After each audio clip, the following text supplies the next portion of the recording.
Yo, what's going on, guys? This is Markstrom here, and today I'd like to present an in-depth PvP breakdown that will delve into my thought process during a firefight and explain why I make certain decisions and why those decisions result in me coming out on top or being successful.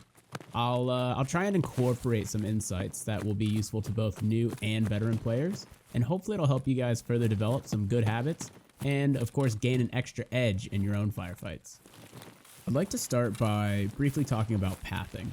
Having a general understanding of the map's layouts, player spawns, and scav spawn locations are super important.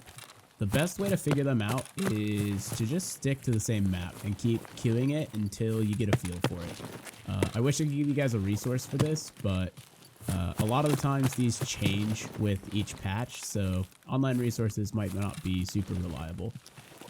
Use your understanding of the scav spawns to avoid them and also leave them as alert beacons for other players. If you do decide that you want to try and kill them off, try to engage from an advantageous position, like the elevated one you see me using right now, and try to do so from distance. Distance and a magnified optic are going to be your best friend when it comes to fighting scavs.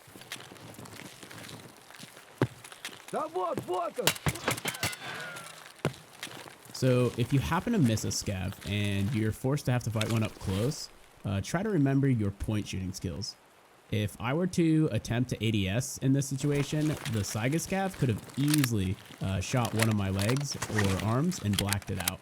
And that would have made the entire incoming firefight way more difficult. So if you haven't developed these skills yet, take a moment and check out the video in the top right hand corner and give yourself a huge leg up in this game.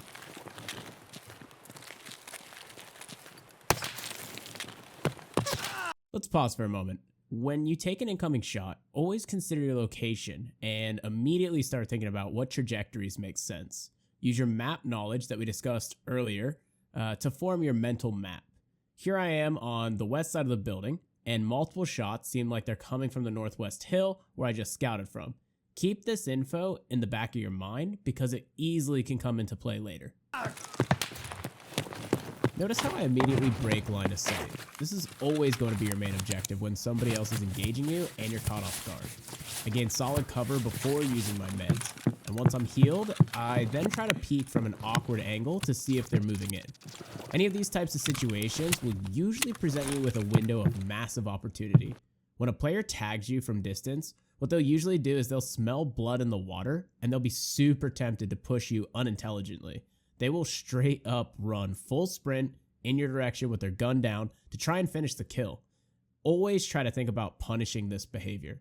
Try to peek from like a random off angle to catch them off guard.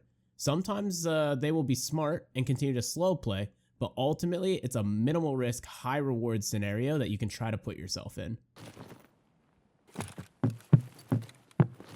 Audio cue. Hearing footsteps to the southeast definitely suggests a second player. There hasn't been enough time that's passed for the dude who shot from the northwest hill to wrap all the way southeast around the building, so I'm definitely thinking 2 players minimum.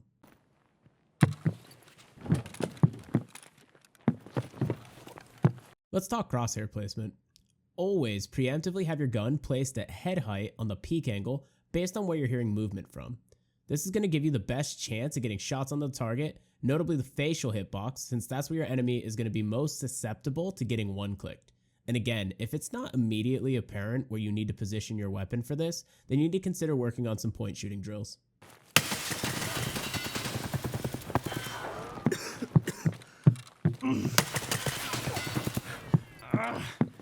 Unfortunately, I didn't have time to adjust my character height to avoid shooting the window crossbar here, which ended up eating most of my shots. If you have time during your engagement, use C plus mouse wheel to adjust your character's height to comfortably maneuver and aim around your cover. And notice he's holding the angle, so rather than repeat, I immediately relocate to cover that he can't instantly push and get off on reload. I'm also highly aware that a reload will typically cue an opponent to push, so notice that I purposely avoid fixing my own bleed here, and I use that time more wisely to gain an unlikely angle. not only am I playing an unconventional position here that's not super deep in the power plant, but I also change my level to give myself extra time in the firefight.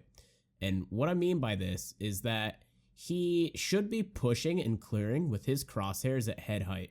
So when I'm prone, he has to spend the time adjusting to get shots on target after spotting me. Meanwhile, my crosshairs are already going to be pre-aimed at his head. So little things like this make a huge difference. I also am going to use his audio of his footsteps to tell me when he's close to peaking, and that's when I begin holding my character's breath for a steady shot.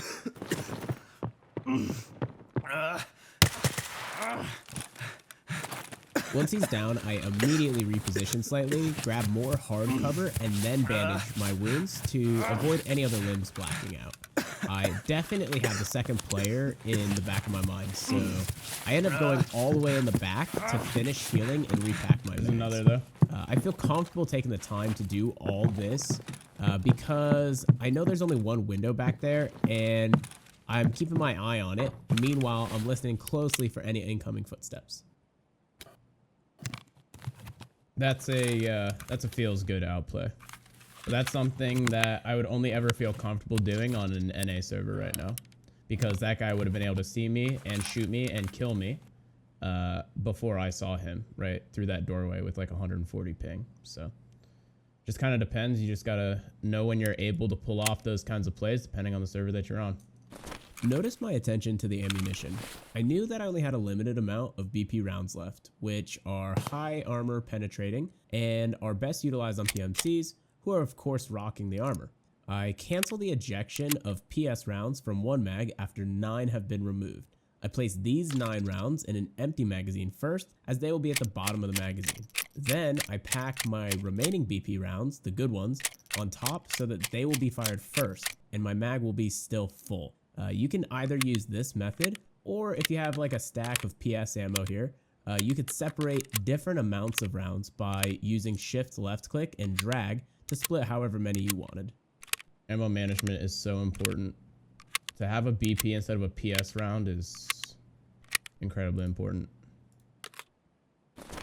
I scout the outside while I'm still in the shadows as I'm leaving my cover here, just in case the second player is watching the doorway specifically.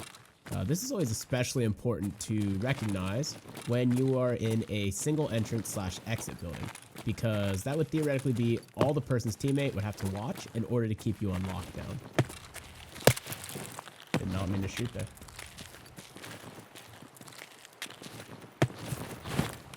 So I'm worried about a guy who's just like sitting on a hill and waiting for me to loot that body. Like I'm really spooked about that kind of an idea, so I may even try and bait this, if that makes sense. I'm gonna look around for a minute. Oh, there he is. Imagine. Just enough to get him to move. Baiting an enemy by pretending to go for the loot is a great way to draw out movement. Movement is always going to be what ends up grabbing your attention first, especially since camo is so effective in this game.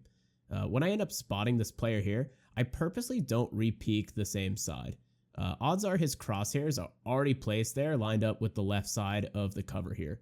I want to force him to have to reposition his crosshairs by peeking the right side of the cover.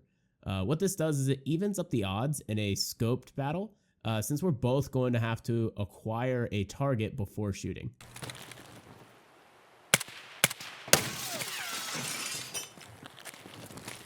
So you want to bait it just enough to get him to move so that you can, you know, put him down. There's another somewhere.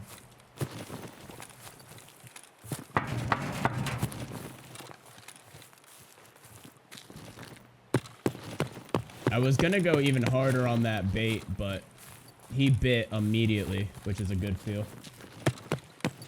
So because I heard more gunshots, I ended up spending an extra 2.5 minutes securing the area, just in case they decided to head my way, check out the commotion, and try and clean up our gunfight.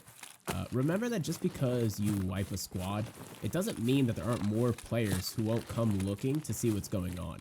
Always make sure that you leave plenty of time between a successful fight and looting if you want to ensure your safety while running those pockets. I think there's one more, which is why I'm not looting. Mark. And I don't think that this one more is with them, but I do think that they are in the area. So, yep. There's always plenty of time to loot, man. You know what I mean? Like, I have 47.5 minutes to grab what I need to grab. But if I'm too impatient about it, I will get popped while I'm laying down, and that will be a feels bad, considering we just outplayed 2 people. Even though this is a PvP breakdown video, I know all my loot goblin homies will be disappointed with me if I don't show the juice. I got you guys. The thought process 100% is just to grab what I need to grab and then get away from that body. Nothing more than that, man. So despite me missing my first shot on this guy, I believe I landed the next 2, which ended up being more than enough to kill, thanks to me taking the time to prioritize my BP rounds. It is definitely possible that 7.62 PS rounds could have failed me due to being slightly less effective, which could have allowed him just enough time to land a headshot on me and of course change the outcome of the fight. With a full inventory and a blacked out arm, I'm more than happy to head to extract. Even though there's loads of time left in the raid, it makes no sense for me to linger when I can simply just drop off the juice in my stash and run it back with an empty backpack and fresh limbs. Yo, so I felt good about this one, and I hope you enjoyed the PvP breakdown and you're able to pick up at least a tip or 2 that will help you guys in future fights. I know this style of video is a little bit different, so definitely let me know what you thought in the comment section below, and of course be sure to subscribe for more content like this. If you'd like to be notified when my videos go live, click the bell next to the subscription button and join the notification squad. Also, be sure to tune into the live stream every day of the week, starting at 7 a.m. Eastern at twitch.tv/Markstrom. Thanks for watching, guys.